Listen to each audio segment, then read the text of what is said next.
this is a much needed discussion that needs to be had. Given the current political climate, we have a new president. It looks like there's going to be a new energy around education. Um, so hopefully, the topic of special education is at the forefront of that we actually having these discussions. So I'm going to start the slideshow because it's going to go into introducing you all, because this will be an interactive um, program. It's not going to be a webinar where you're just sitting listening to me talk, because I think that's kind of boring and I'd like to hear from you. We learn best when we talk to each other. So we know we're here for an IEP resource session led by me. I'm a child study team social worker K through 12, and I also teach social emotional learning at various institutions. So welcome you all. This part is not about me, it's about you. So we're going to get a couple of shares. We don't have a whole lot of time, but if we get at least 5 families or 5 moms or participants to share their own name. Do you have children? How old are they? Do they have an IEP? Why did you sign up? And what do you hope to gain from coming to this workshop? Hello, good evening, everyone. My name is Letitia. I have an 11-year-old son who is in 5th grade, currently learning remotely, but about to go back to school. He has an IEP for speech. And since we're going to middle school, I'm really concerned about that transition and the loss that he might have had while learning from home. And I was just actually having an issue trying to get him a psychoeducational eval. Just want to know everything I can about the process.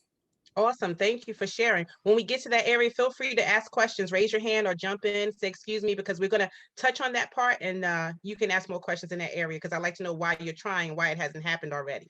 Hello, good evening. My name is Tony.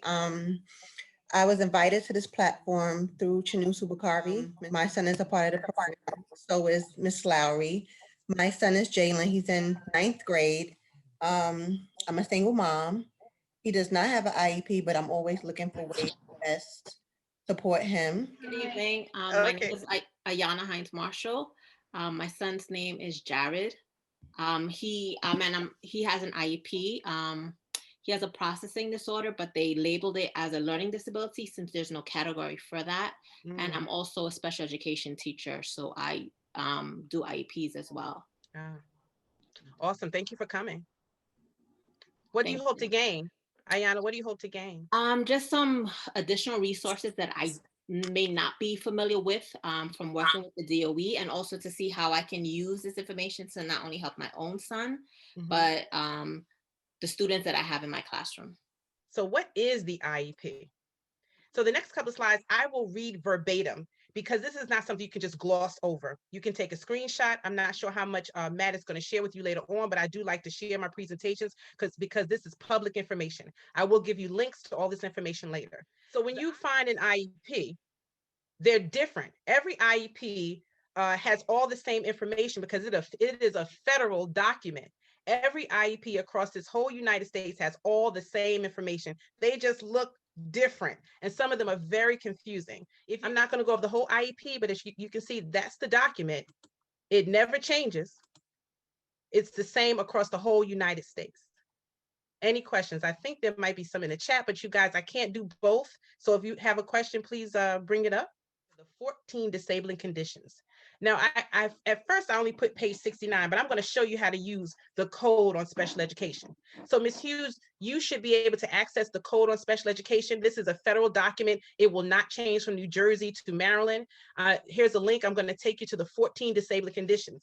That's why the code of what you said changes. It alarmed me, because I know behind the scenes in our electronic reporting systems, there's a code for specific learning disability. There's a code for autism. There's a code for different impairments.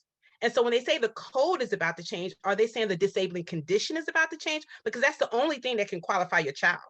So this one says New Jersey Code on Special Education, but it will be the same in every state. If you see my cursor at the top, it's 153 pages, but I want to jump to page 69. Boom. All right, it took me to page 67. Here's page 69. Are you all following me? Here you go. Classification shall be based on all assessments conducted, including assessment by the child study team members and assessment by other specialists as specified below. I don't want people to say my child's retarded. You know, all the old school stuff that we say and that our families say behind the scenes. We say it, people say it, and I don't want my child labeled. I don't want my child to have this jacket on them. Well, you know what? Leave that all alone, because let me tell you, come in close, y'all. Other communities, they sue for the right for their child to have an IEP. For this part, just right here, modifications and accommodations. The number one modification accommodation that other communities sue for is extended time and grading modification. So if your child, let's say they get tested and they may be responsible for only 85% of the grade, not 100%. Or if your child's taking SAT and it's an 8-hour test, they might get 3 days to take it. Your child might be able to take the test in a small group with them and just the teacher. So yeah, people will take a lawyer and sue to get these things that many of us say, I don't want that. But the thing is, if you go to these type of workshops and you get educated, you can flex and say, yeah, give me some of that. So once your child graduates with an IEP, that IEP is valid. Your child is qualifies for adult services for the rest of their lives.